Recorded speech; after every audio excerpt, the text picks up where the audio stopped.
saying that when you started, you couldn't even buy? There were no mats made in the United States when I first started practicing and teaching, and the only place that I knew to get a yoga mat, actually, they were made in Germany.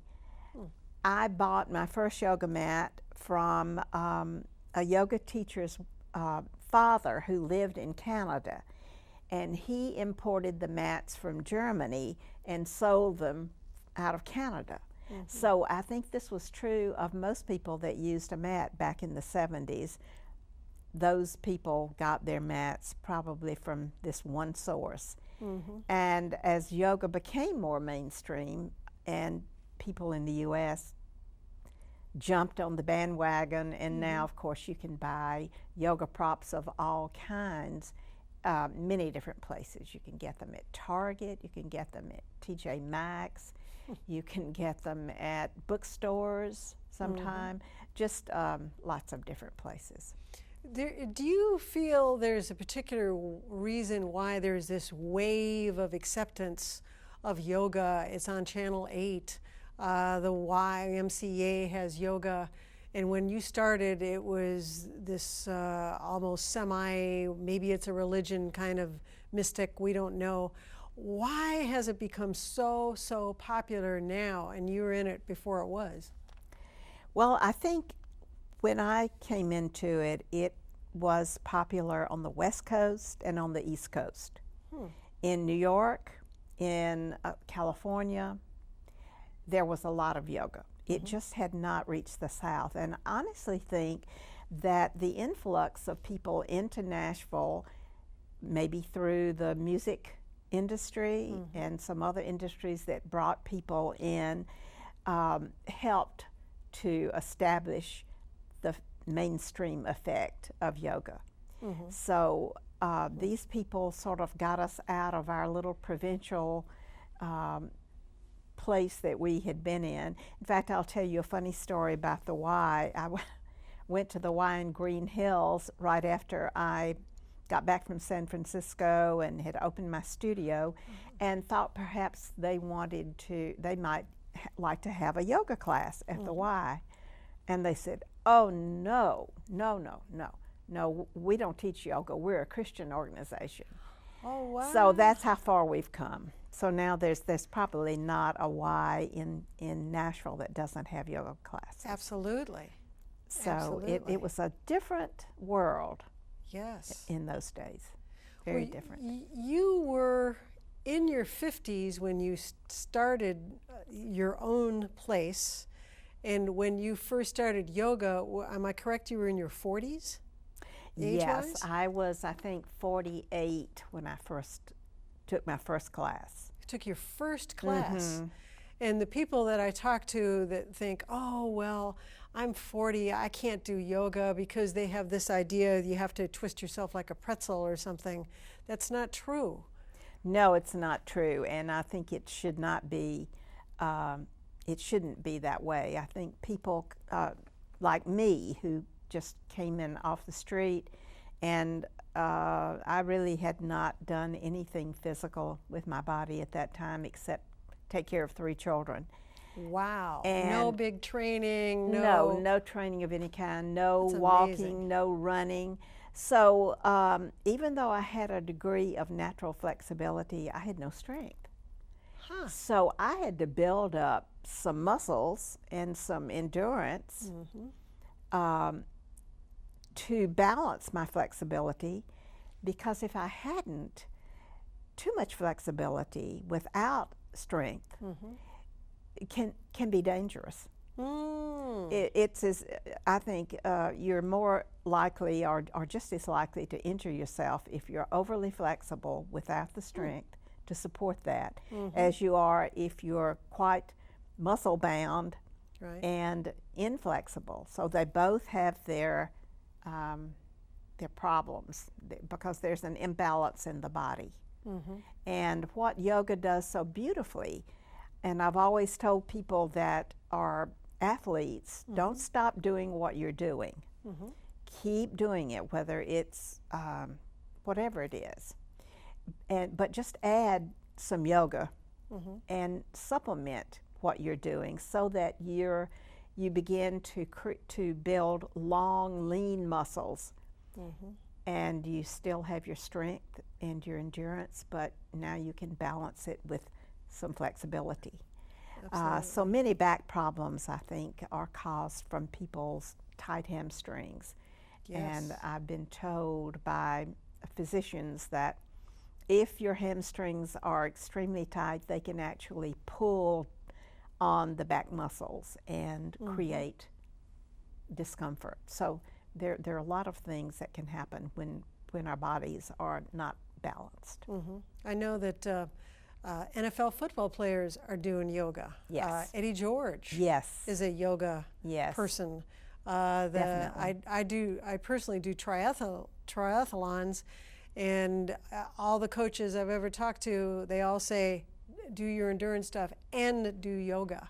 Because it's just so important. And I was doing that two days ago, just to help stretch out those muscles. Right. Yes.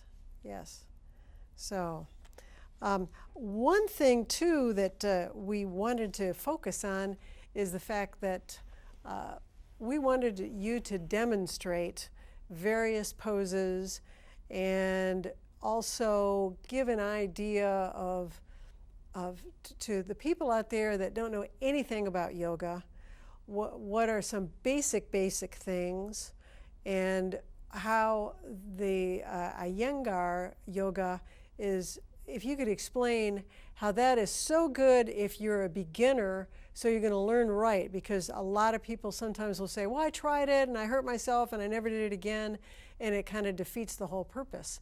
But I think it's so important in the style that you do it step by step, and people can learn it the right way, one-on-one with somebody like you correcting them and saying you need to change this and change that.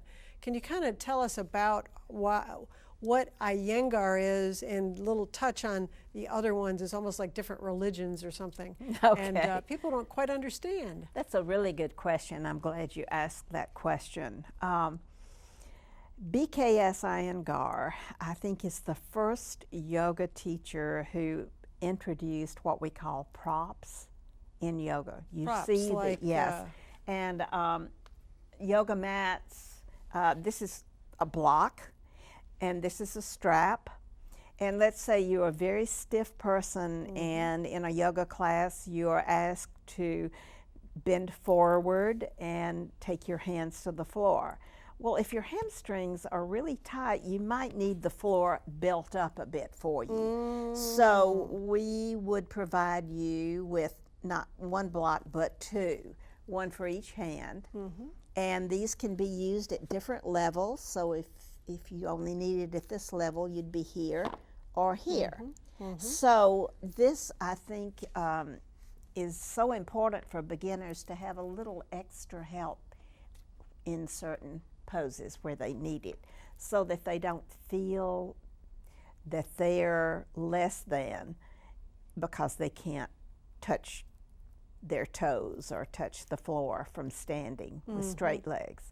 So when we start in our classes, when we start people out, we start people very gently so that hopefully there aren't injuries. So they're not intimidated. They can begin and feel comfortable, and hey, I can do this.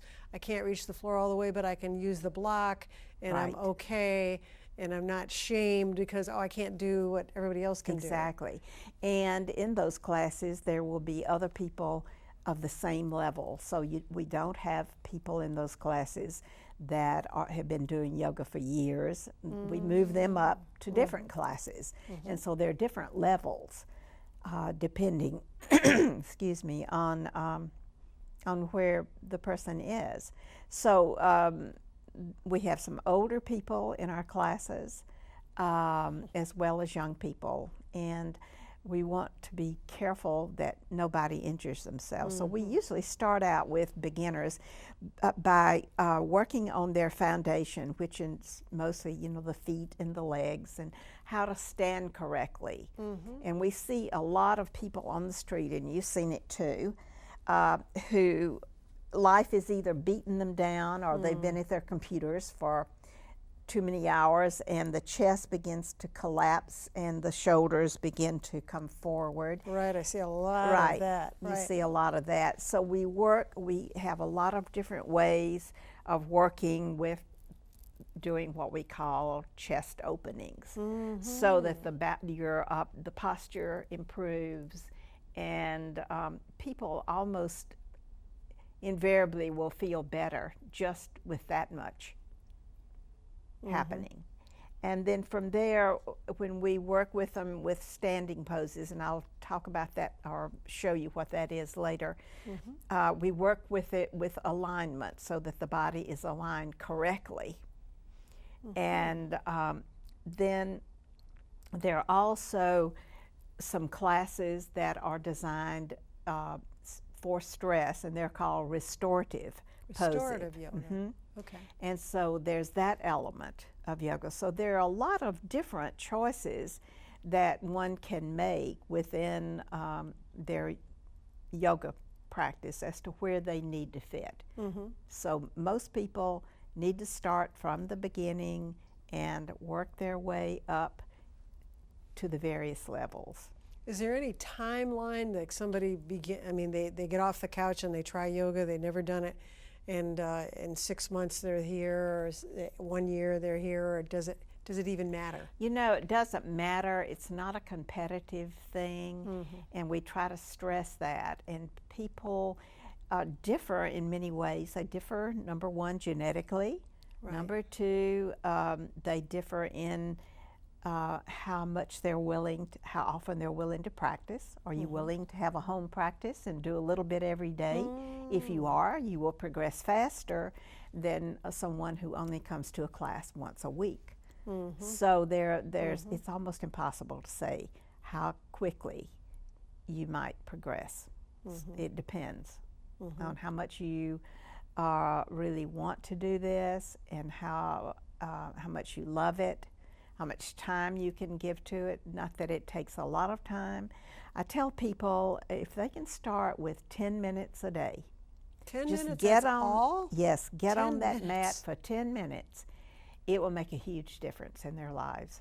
And That's what amazing. happens, Becky, is that when people get on their mat for 10 minutes, they generally don't want to get off the mat. It's just So if they'll once they be start, there then for it- maybe 15 minutes. But if you only have 10 minutes out of your schedule, and that's all you can spare, 10 minutes is a lot better than nothing. It really is. Well, when we get to the part of the program, I want to see your the poses, and it fascinates me because I do yoga, but I do it with a class so much better than at home. Exactly. And you're absolutely right. I mean, I have my mat and everything.